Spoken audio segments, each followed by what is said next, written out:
İlk arzun ne söylemek istiyorsun? Arzum ayağa kalkın ve gedim dövüşlerde iştirak edeyim. Qisasımı alın. Ürəyi vətənlə döyünən bu yaralı əskərin ən böyük arzusu tez sağalıb geri qayıtmaqda.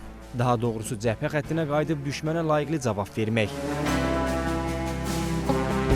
Son günlər cəbhə xəttində yaralanan əskərlərdən üçünü Türkiyəyə aparmaq üçün Bakıya ambulans təyyarələr göndərilib.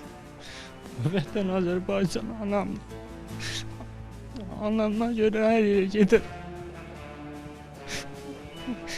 Lazım gəlsə məhv eləyəcəm. Canımdan qanımdan gedəcəm, amma qoymayacam. Onlar sağ qalsın.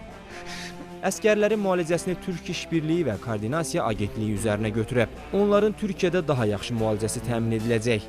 Əskərlərin valideynləri ilə yanaşı millət vəkili Məlahət İbrahim qızı yola salıb.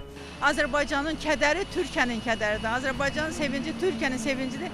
Türkiyənin də bütün məsələlərində Azərbaycan onun yanındadır. Biz yenə deyirəm, bir millət, iki dövlətik. Allah bu birliyi ayırmasın. Əskərlərin hospitaldan çıxarılıb ambulansla Heydər Əliyev hava limanına aparılması zamanı duyğulu anlar yaşanıb.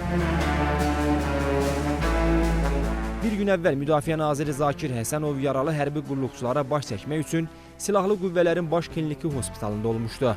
Müdafiə Nazirinə məlumat verilib ki, hazırda yaralılar intensiv müalicə alır və onların həyatı təhlükəsi yoxdur. Hazırda səhhətlərinin yaxşı olduqlarını və tezliklə sağaldıqdan sonra hərbi hissələrinə qayıdacaqlarını və düşmənə qarşı mübarizə aparmaq əzmində olduqlarını ifadə ediblər.